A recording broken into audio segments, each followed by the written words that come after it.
నమస్తే, welcome to mega box office. అసలు title వింటే రామ్ పోతినేనికి రవితేజకి సంబంధం ఏంటి అంటారు కదా. అయ్యో ఆగండి చెప్తా. లస్టిస్ట్ గా మాట్లాడుకుంటే సంక్రాంతి సినిమాల గురించి మొత్తం కలిపి 5 సినిమాలు వచ్చాయి. అందులో ఒక్క రాజసాబ్కి తప్ప అన్నిటికీ మంచి టాకే వచ్చింది. అయితే ఇప్పుడు మనం హీరోల పారితోషికాలు రోజు రోజుకి పెరుగుతుండటం గురించి మాట్లాడాలి. ఈ విషయం నిర్మాతలకు పెద్ద తలనొప్పిగా మారిందన్నది ఇండస్ట్రీలో అనుకుంటున్నారు.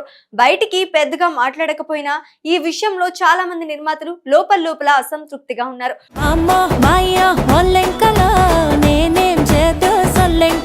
ఒకవైపు సినిమాల ఖర్చులు ఆకాశాన్ని తాకుతుంటే మరోవైపు ఆశించిన స్థాయిలో బిజినెస్ జరగడం లేదు.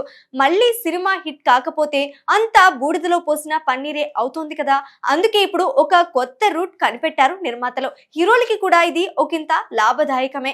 ఈ పరిస్థితుల్లో ముందే భారీ పారితోషికం తీసుకోవడం కంటే సినిమాల లాభాల్లో వాటా తీసుకోవడం లేదా కొన్ని ఏరియాల రైట్స్ హీరోలే తీసుకోవటం అందరికీ మేలు చేస్తుందన్న అభిప్రాయం బలంగా వినిపిస్తోంది. సినిమా హిట్ అయితే అందరికీ లాభాలు వస్తాయి, ఫ్లాప్ అయితే నష్టాన్ని అందరూ కలిసి భరించాలి. ఇలా చేస్తే ఎవరికి అన్యాయం జరిగిందన్నదే నిర్మాతల వాదన. సినిమా విడుదలయ్యాక నష్టాలు వచ్చినప్పుడు పారితోషికం వెనక్కి ఇవ్వటం కన్నా మొదటి నుంచే ఈ సినిమా విధానం పాటించడం బెటర్ అనే చర్చ కూడా జరుగుతోంది.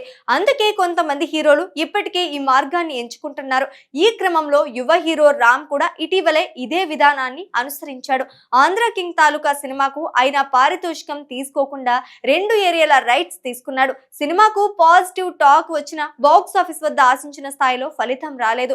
ఫలితంగా రామ్ కు నష్టం వాటిల్లింది. అయితే సినిమా రిజల్ట్ ను బట్టి లాభ నష్టాలు ఎదుర్కోవటం న్యాయమేనన్న అభిప్రాయం అప్పట్లో టాలీవుడ్ లో వినిపించింది. ఇప్పుడు ఇదే విషయంపై మాస్ మహారాజా రవితేజ కూడా తన వైఖరిని మార్చుకున్నాడు. సాధారణంగా ఫలితంతో సంబంధం లేకుండా భారీ పారితోషికం తీసుకుంటున్నాడన్న పేరున్న రవితేజ తన కొత్త సినిమా భర్త మహాశైలకు విజ్ఞప్తి కోసం ₹1 పారితోషికం తీసుకోలేదని నిర్మాతే స్వయంగా వెల్లడించాడు. రిలీజ్ తర్వాత వచ్చే లాభాల్లో వాటా తీసుకునేందుకు ఆయన సిద్ధంగా ఉన్నాడు. ఇటీవల రవితేజ సినిమాలు వరుసగా ఆశించిన ఫలితం ఇవ్వకపోవడంతో నిర్మాతలు భారీగా నష్టపోయారు.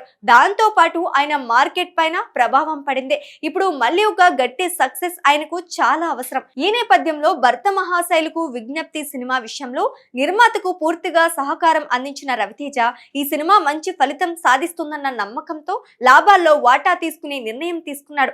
అయితే ఈ సినిమాకి మంచి టాక్ వచ్చినా ఆశించినంత కలెక్షన్ రాలేదు. చూద్దాం, ఇంకా 2 రోజులు పోతే విషయం తెలుస్తోంది.